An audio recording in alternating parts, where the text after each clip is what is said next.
Good morning and welcome to your Farm and Home Show. I'm Kristi Shive, and this morning we're visiting with Ashley Board. She's Family and Consumer Sciences Agent in Caldwell County. We know that wellness is more than just physical health. It includes emotional, mental, and social aspects. Ashley, what is social wellness? Social wellness is all about the quality of our relationships. We think wellness and we think physical health. We think, are we being physically active? Are we eating nutritious foods? But it encompasses so much more. I know that our wellness can trickle into that physical health, and it all connects. But how can we evaluate our social wellness? Well, one thing we always say is that to make any type of change, you have to first look at where you are. When you're thinking about being social, what gives you energy? And then what drains that energy?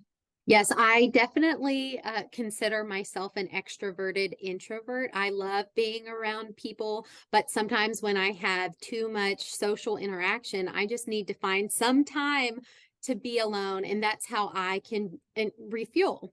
Right. People are surprised to hear me say that I'm an introvert because my job requires me to go out and be extroverted. It is very easy to just feel like we need to just keep being in those social situations, but it's important to, I think, reflect and think about what refuels your personality. And social wellness also encompasses the relations that we have, and we have so many different types.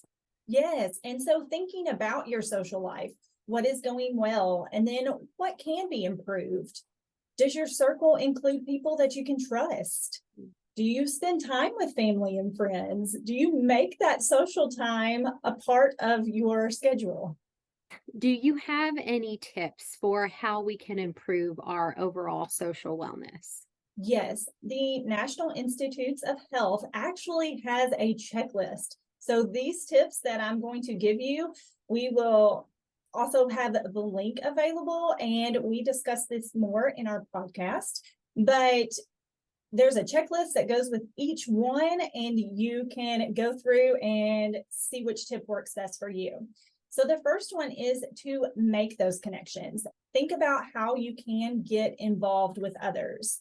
And being around other people can really be good for your overall health.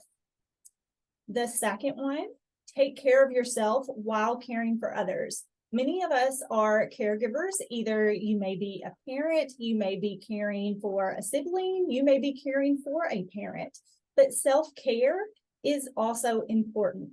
And we have a podcast episode on that as well. Great. Get active together. So providing that opportunity for connection while being physically active.